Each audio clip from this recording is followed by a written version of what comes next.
Za ljubav danas možda je važnije znati brisati ono što je davno ostalo za nas. Ne mogu se sjetiti svoje prve pjesme, poljubaca dragih lica.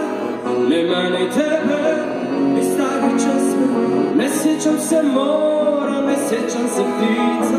Ništa nije kao što je bilo, al će ipak jednom biti. Znam, nema leta, sjedni kriv, treba vrijeme da nas pomiti. I u tvome srcu ljeta više nema. Naravno, dosadna rečenica da kažem koliko mi je drago da sam opet u Makedoniji. Makedonija je stvarno za mene užasno značajna, ali da se ne zavaravamo.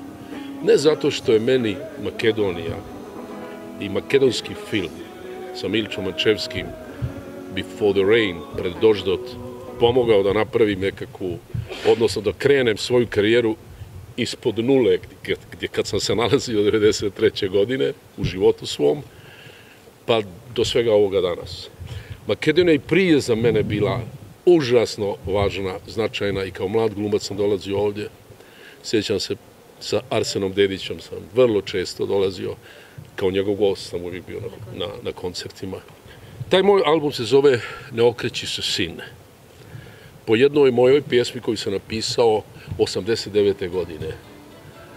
I napisao sam je mom sinu, Danilu, koji je tada imao točno 18 godina.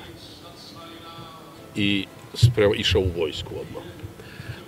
Napisao sam tu pjesmu zapravo generaciji toj, naših sinova moje generacije, da se ne okreću za našim životima i za onim što nas je mučilo, za čeg smo se mi borili, kao što bi, nego da gledaju za svoj život, da gledaju napred, u budućnost, u svoj život.